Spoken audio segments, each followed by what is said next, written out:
by upon us, I mean about a year or so away. That's right, James Cameron's long-anticipated Avatar 2 is finally set to hit the big screen on December 16th, 2022.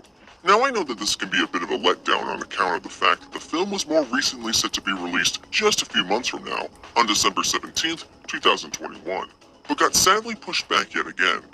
But we as fans have waited this long. I think we can wait one more year as long as the movie holds up to the bar that is set for itself. In the first movie, we were introduced to the Na'vi, the tribal inhabitants of the planet Pandora, who have a connection with their world that runs deeper than Olive Garden's never-ending pasta bowl.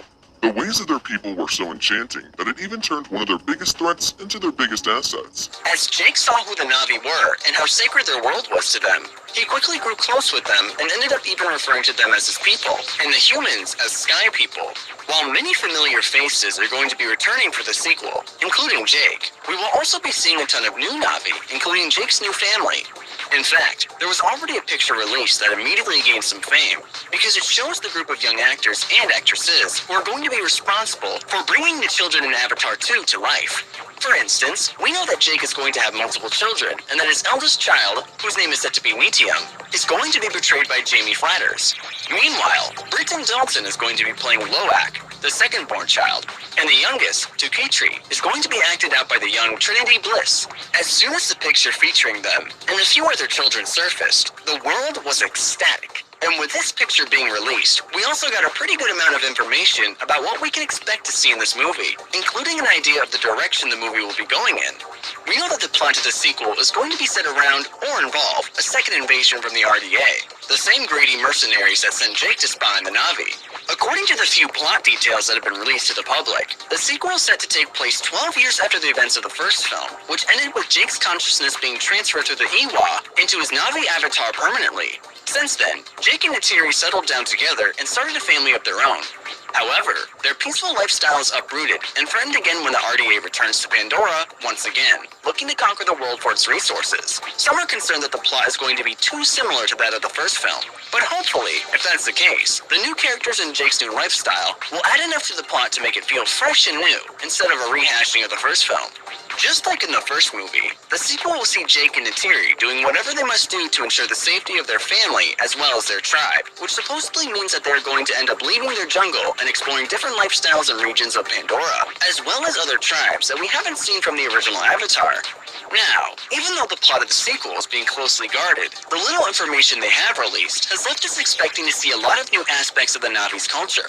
Some even believe that we'll be exploring some of Pandora's 13 other sister moons that orbit the same planet Pandora orbits, or even the gaseous planet itself, Polyphemus. And another pretty cool thing? Avatar 2 is the first movie ever to use motion and performance capture technology underwater. That's right, any scene that we see happening underwater will actually have been shot underwater. In fact, the first Avatar film could have only ever happened through the use and invention of performance capture tech.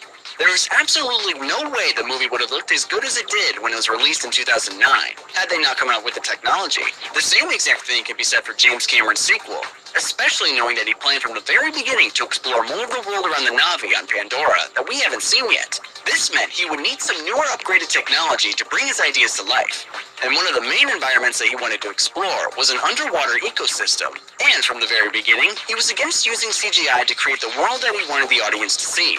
This meant he had to help develop the software that would allow them to safely and effectively shoot scenes underwater while using performance capture tech. This means that Avatar 2 is going to explore a territory of the film world that is yet to be explored. It's truly going to be a work of art, and it's not even going to be the last one. Cameron has stated on countless occasions that the Avatar saga is going to span across 5 films, which means more deep dives into that universe for us. He really wanted to go big with this one. With the idea of more sub-stories being revealed over 4 more movies leaves quite a bit to the imagination as to where they'll go with the franchise as a whole. But with movies that have fan bases as large as Avatar, there are literally countless predictions as to where the saga will take us. In fact, there are 3 very popular ones out there that are actually very likely to happen in the rest of the saga.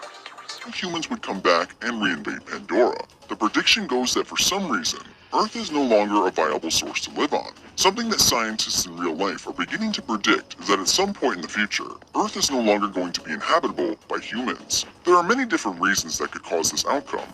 whether it be some sort of nuclear fallout or something relating to the way that we've been treating our planet. But in either way, it's likely that it's not going to sustain us forever. And a lot of people believe that this future is going to bleed into the Avatar cinematic universe. As we know from the first film, the whole reason the humans were on Pandora in the first place was to mine for unobtainium. Unobtainium is a mineral in the Avatar universe, whose name has been heavily criticized for not being very creative. But more importantly, it is a resource that the RDA believe could help the human race survive. And though we may have seen their plan fail at the hands of Jake Sully, causing humans to ultimately be forced off Pandora, it's likely that they still need the unobtainium in the second film, and after 12 years, are more desperate than ever. It's been heavily predicted that the reason the humans are so dead set on returning for the life-saving mineral is because they have nowhere else to go. Most people believe that at this point, 12 years later, humanity is dying out and on the brink of extinction, and this wasn't helped when their supply of unobtainium was cut off. So now, the last remaining humans are back with a vengeance and nothing left to lose. What we seemingly saw as death at the end of the first film, it looks like that he either survived somehow or will be resurrected in some way. And Stephen Lang will once again step into the shoes of the villainous Colonel Quaritch. Reports are claiming that he is set to be the primary villain in the entire Avatar saga, so it's likely he will return with full force. But what's even more interesting is that a lot of his portrayal is said to require the performance capture technology that we were referring to earlier. This is leading a lot of people to predict that the character will likely return as some sort of mostly mechanical being. Think Star Wars. Though Vader was still human at his core, he was unable to function without his robotic limbs and breathing apparatuses. This is what many people believe is going to be the case with Quaritch. Obviously not to the exact specifications of Darth Vader though. He will most likely have lost a lot of function in his body after the fight with Jake and Neytiri, but his heart somehow remained beating. It is assumed that what was left of him would be placed in some sort of robotic suit, and he would survive as a half-human, half-machine, whose only agenda is revenge on the Na'vi who made him that way. It's actually not just for Avatar 2, but the Avatar saga in general.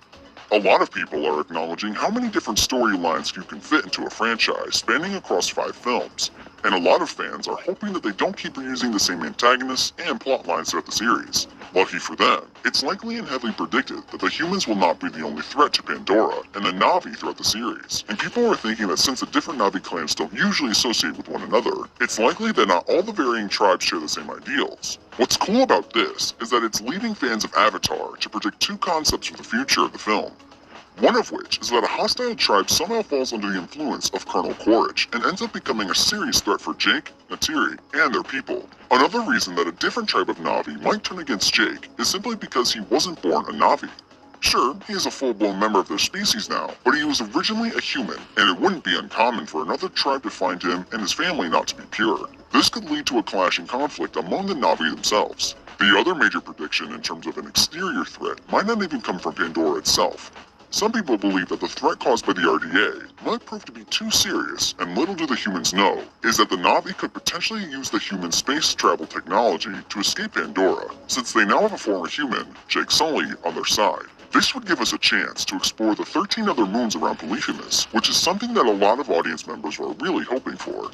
No matter how it happens, over the course of 5 movies, it is safe to assume that we will be coming across threats to Jake and his people that are human. At least, we hope so. No matter how you look at it, Avatar 2 is set to be one of the greatest films of the past 10 years, and it's still over a year away. And that's saying something.